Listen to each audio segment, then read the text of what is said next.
आज Doubtnut app download करें।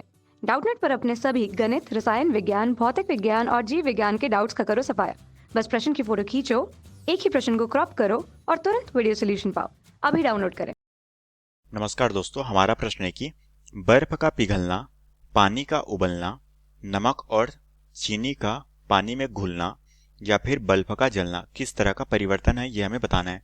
दोस्तों, हमें 4 विकल्प दिए गए हैं, हमें बताना है कि ये परिवर्तन कौन सी परिवर्तन कहलाती है। ठीक है, तो सबसे पहले दोस्तों हम यहाँ पर भौतिक परिवर्तन और रासायनिक परिवर्तन के बारे में जान लेते हैं कि ये हमारी किस तरह के परिवर्तन होती है।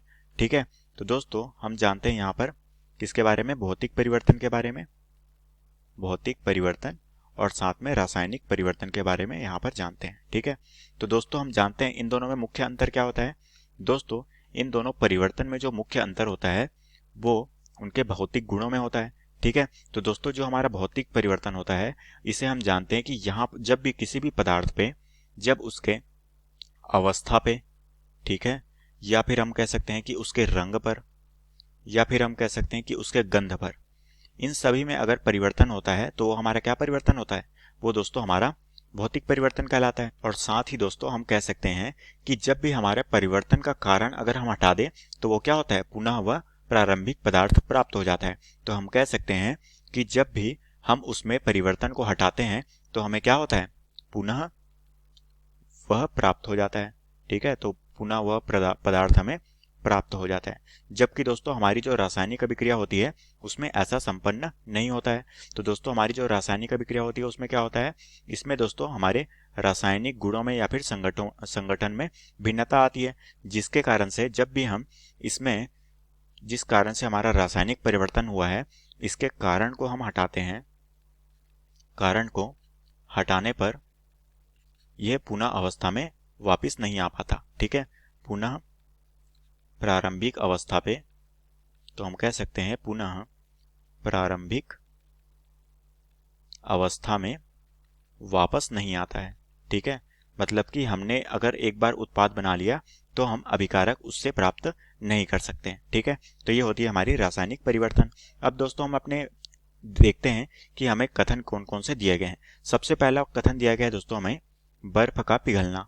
ठीक है, तो दोस्तों हम जानते हैं कि हमारा बर्फ का पिघलना कब होता है, जब दोस्तों हम बर्फ को गर्म करते हैं तो हमारा बर्फ क्या हो जाता है, पिघल जाता है। और दोस्तों जब हम इस गर्माहट को हटा लेते हैं, जब हम इसे हटा लेंगे तो क्या हो जाएगा, हमारा बर्फ फिर से जम जाएगा। ठीक है, तो ये परिवर्तन हमारा क्या होगा, ये दोस्तों हमारा भौतिक परिवर्तन का उदाहरण है।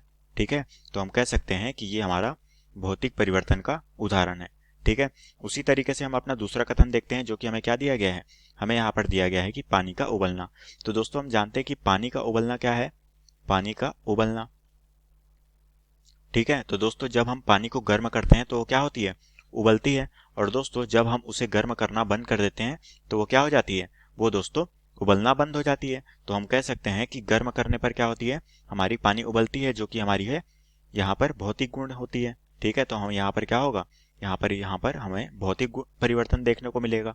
ठीक है, तो यहाँ पर भी हमारा भौतिक परिवर्तन हुआ। उसी तरीके से हमारा जो तीसरा कथन है वो क्या दिया गया है, वो दिया गया है नमक या फिर चीनी का पानी में घुलना। ठीक है, तो दोस्तों हम जानते हैं कि हमारा अगर नमक पानी में घुलता है, ठीक है, तो दोस्तों हमारा जो नमक अगर पानी में घुल गया है, तो अगर हम यहाँ से अगर नमक अलग कर लें तो हमारा क्या बच जाएगा, पानी बच जाएगा। और अगर हम पानी को अलग कर लें तो यहाँ पर हमारा नमक बच जाएगा। तो ये अभिक्रिया दोस्तों क्या होगी, ये भी हमारी भौतिक परिवर्तन का उदाहरण है।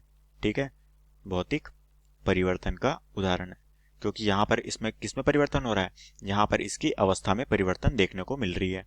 ठीक है, अवस्था में परिवर्तन देखने को मिल रही है, क्योंकि नमक हमारे क्रिस्टल के तौर पे होते हैं जो कि पानी में घुलकर क्या हो जाते हैं, हमारी पूरी तरह से घुलनशील हो जाते हैं। और यहाँ पर इसकी अवस्था में परिवर्तन हो रहा है, तो ये हमारा भौतिक परिवर्तन कहलाएगा। ठीक है, उसी तरीके से हमारा जो चौथा कथन दिया गया है वो है हमारा बल्ब का जलना।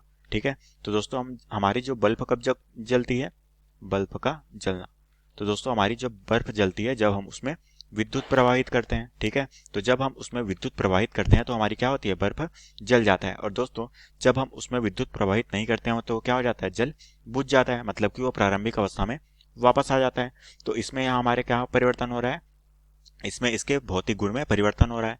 तो यहाँ पर हमारे क्या होगा, इस कथन में भी इसके भौतिक परिवर्तन होगा। ठीक है।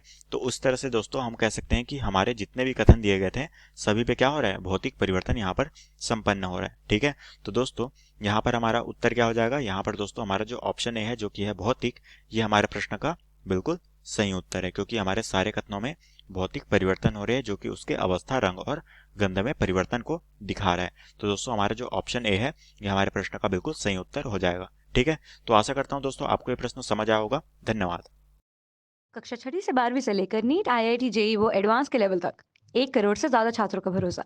आज ही डाउनलोड करें डाउटनेट ऐप या व्हाट्सएप करें अपने सारे डाउट्स 8400 400 400 पर।